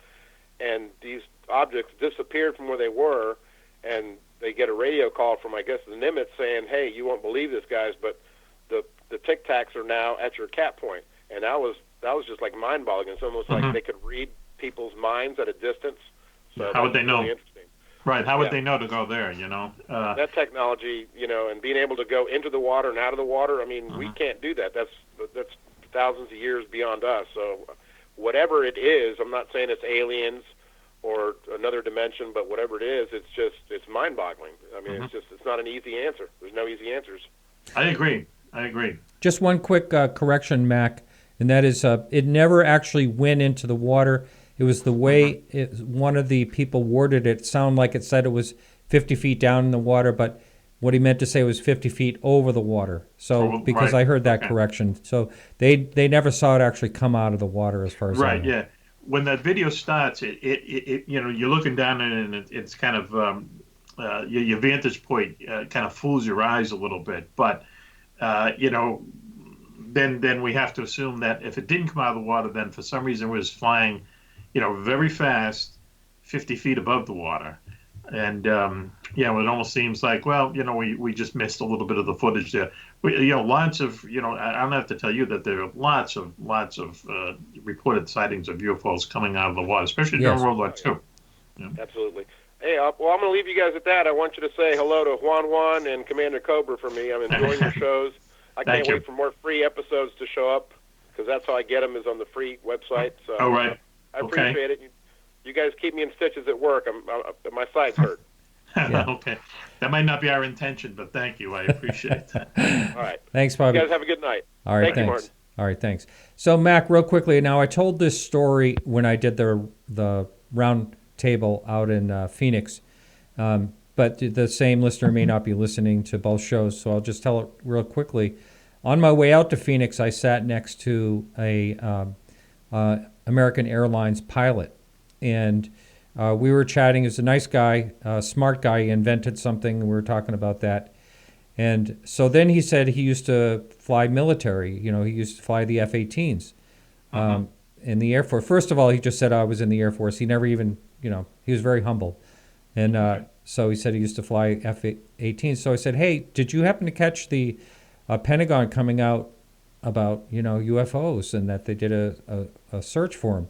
And he looks at me and he goes, well, it's about time. And then he said, I know they are real because I saw one. And then he looked at me and he goes, you don't think I'm crazy, do you? That was his first. And I said, no, tell me about your story. So he did. It was a green orb. It was a large green orb. And he said the thing about it is it tracked him. It tracked him for miles and miles. And so he called in to see if it was on ground radar, and it was not. And then he looked over to, I don't know if he called his co-pilot or whoever it was, sound asleep. And he said, should I wake him for that? And he didn't wake him. But he said, well, that's amazing. I asked him if he'd be on the show. And he said, no way. You know, I'm a pilot for American Airlines. And I said, would you be on anonymous? And he said, well, I'll think about it. He took my card. So I don't know if I'll ever hear from him. But that's just another case of military, you know, UFOs. A lot of people have the sightings. How many people talk about them, though? Right. You see, in the military, you don't, the military, the pilots talk amongst themselves about them, but, you never talk publicly about them, and you don't necessarily bring an official report, to higher ups about it because they don't want to hear it. Though someone did tell me that, a UFO researcher did tell me that after 9/11, the reports of our military pilots seeing UFOs skyrocketed. Not that had anything to do with the 9/11 attack, but the fact that we had more Air Force and Navy fighters in the air for like the next 2 years after that, patrolling our borders and stuff. There's just like more flight operations going on, so more UFOs, we're seeing, So, and airlines the same thing. I'm good friends with a American airline pilot, and he flies the route from Chicago over to Beijing. They go over the North Pole, and twice a month. He tells me we see stuff all the time. We see stuff all the time, but you don't report it to management because, that's a very competitive business. And if you're up for some kind of promotion and someone of equal experience is up for a promotion, you've reported UFO, he hasn't, he gets the job. Just the way it is. So, well, what do you think because of this recent article, do you think any of that will change? No, I don't. I don't. I think, as the third caller back said, if I think a lot of people are waiting for, a mothership to land on the White House lawn. God knows what they would do with it these days, but you need a spectacular kind of event like that to change everyone's mind. I think. But just think about this: the government is actually saying the Pentagon had and actually has a project to research these things. Right. Doesn't that seem like that would be enough to make it okay to talk about it to the FAA? Like if you're flying, like, hey, the government says they're searching. Well, I saw one too. I mean, and you still think it would knock them down a notch or two? Well, it would seem that way. Plus, it's only in this country. I mean, for instance, the British Defense Ministry, they released all of their UFO files there a few years ago. The French look into it openly. The Brazilians, very open. The military, very open about looking into UFO reports and things like that. It's really only here in the United States, and which tells me once again, as I said, I don't think they know any more of it about. They don't know any more where they come from than we do, but they certainly have more evidence, and I think the U.S. probably has more evidence than all these other countries combined. And for whatever reason, they have chosen to keep that evidence secret. Yeah, that's right. And I know, Chile is another country that that's actually the foremost. And unfortunately, they had a blooper when they thought they had a good UFO they released a few years ago. I don't know if you've even heard about that. But they have every single aspect of their country involved in trying to figure out what these things are, including the military, police, scientists. Everyone is involved, and no ridicule. And the Russians too. I mean, back in the 80s, the Russian military sent out like questionnaires to every person in the Russian military, Navy, Air Force, Army, whatever, and said, if you see a UFO, you are under orders to write out this report and send it to us. So in other words, suddenly they had like about 3 million, eyes out there looking for UFO reports. And they got lots of them. They didn't, like in this country, we hear so many stories about veterans saying you're going to lose your pension if you talk about what you saw and everything. We talk about amnesty for those guys a lot on the show as well. But in Russia, it's the complete opposite. They're encouraging their military to report seeing UFOs so they can, kind of figure out what they are. But here, the U.S. is weird. They like keeping secrets, and for some reason, like I say, they choose to be closed-lipped about this. Who knows why? Right.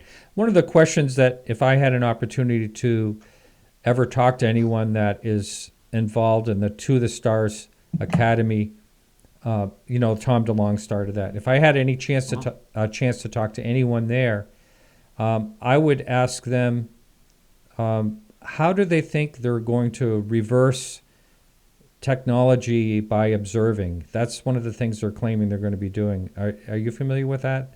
I'm not. Yeah, they basically are saying that they want to be able to observe these things to try to replicate what they're doing. And I just can't understand how you could replicate something because you see it doing some type of actions. That, right, to me, doesn't make any sense. I mean, people, they see them all the time. How, as you say, just by the way something is flying, you're not going to be all of a sudden, get to a drawing board and kind of figure it out.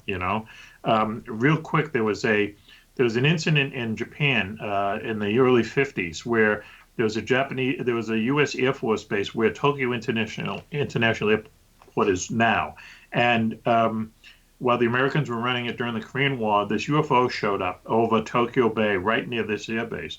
And the people in the air traffic control tower saw it. There's actually 2 shifts there as a shift change, so twice the number of people saw it on radar and visually. They scrambled jets. Jets came up, picked up the UFO on radar and visually. Basically, when the jets would show up, the UFO would disappear. The jets would disappear. The UFO would come back. But anyway, what it was doing was the way it was flying was it seemed to be doing search patterns over Tokyo Bay, flying long distance this way. And that's the way you search for people missing at sea. You do it in a grid pattern. Right, grid, yeah. Mm-hmm. So the only thing that RuPaul did, Captain RuPaul for Project Blue Book, was he thought, hey, this is interesting because it really kind of looks like these things are flying in an intelligent way, as opposed to a bunch of geese flying, in a chevron. They're flying in an intelligent way, where a hive of bees, they're just going every which way. And he thought, if we can prove that, UFOs are flying in some kind of an organized, intelligent way, that's a big step into trying to figure out what these things are or whether they're just some freaking thing of nature, okay? And he asked for the money, and the Pentagon didn't give him the money to study it. So...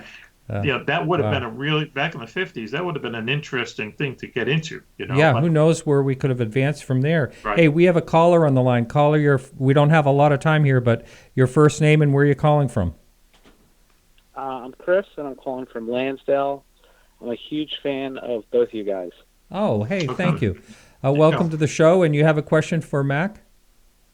Well, I guess either of you. The Pentagon, and I don't know if I have this entirely correct, said there was going to be more videos forthcoming, and I just want to know if you could talk about that. Yeah, I know a little bit about that. See, I haven't heard anything about that, so yeah. I'd be interested to hear what you've heard. Yeah. So that was a question that was asked by people that were posing questions for Luis Elizondo for his recent interview that was done out in San Diego, and that was actually at the UFO Congress. It's actually available on my website. Anyone can watch it. It's embedded on there, the podcastufo.com. So his answer to that was, yes, they will be coming out. Exactly when and who knows. He has to get permission before he can actually let that get released. So there's no hard date exactly when that's going to come out, but they will be working in conjunction once again with the New York Times and Leslie Kean, and they're all going to be involved in it. That part is nothing that Luis Elizondo actually said, but that part is something that when I had a conversation with Ralph Bloomfield, one of the authors of that article, he basically said that's kind of how it's kind of in the hands of both the Pentagon saying it's okay, and also the New York Times, as far as I know. Wow. That's as far as much of the story as I know. Well, they don't want... Video. Oh, go ahead, please. I was just going to say one last comment. That video shut a lot of my friends at work up after they saw that. They were skeptics before, and they were like, all right, maybe there's something here. So I just wanted to add that. You know, I was going to say the Pentagon and the New York Times really don't work on very many things together. They're strange bedfellows in a way. Yeah. And you know, so once again, I as I said before, I think that the most interesting thing about this, and the video is certainly really interesting, and the fact that they, you know, might release more is really interesting. But the question is why? Why now? Yeah, you know, why now? I've tried to ask that question, Mac, and it doesn't seem like it goes anywhere. I don't know. And that's a question that actually Stanton Friedman had too the last time I talked to him. Why now and why and who? You know, he's not totally convinced it's just, you know, the Pentagon. There might be something else going on here. Mac, we're out of time, and thanks for calling, caller. Thank you. All right. So, Mac, it's always a great pleasure. And do tell about when your show airs and how someone can watch that, listen to it. Wow. Well, you know, I don't really know, to tell you the truth. We're on the Inception Radio Network and the PSN Network, Infinity, and the Para X Network and Paranormal UK Radio Network. And we're also syndicated by the Armed Forces Radio Network. And so they provide our content to Armed Forces Radio Network. So, yeah, really all you have to do is just Google Mack Maloney's Military X-Files show and see, you know, what night is on that you can listen to it. It's on about 10 times per week on 6 different networks. Wow. All right, Mac, you take care. Thanks so much. Okay. Thank you very much, Martin. We'll talk to you soon. Talk to you soon. All right, yeah, bye-bye. All right, everyone, so that's it for the show. Thanks so much for hanging in and listening, and we'll be back next week. Now, next week, there's not going to be a live YouTube show. It will not be live. However, it will be posted, and it's another pre-record show, and it's a real good one. And the first part of the show is with Bill Burns, and he's going to be talking about Tesla versus Edison. Bill has done some amazing research on that. So we'll be back next week with that. And then the second part of that show is Bryce Zabel. And what an interesting and brilliant guy that is. We'll be talking UFOs and some movies that he's doing. So that's it for me. And I want to thank everyone that helps out with the show. Our guests, both Alejandro Rojas and Mack Maloney. Evan for doing the producing. And I also want to thank Peggy for managing our Facebook page. You can like us on Facebook. There's always news stories posted there. You can check that out. Don't forget to stop by podcastufo.com. And again, thank you. And remember to keep your eyes to the sky.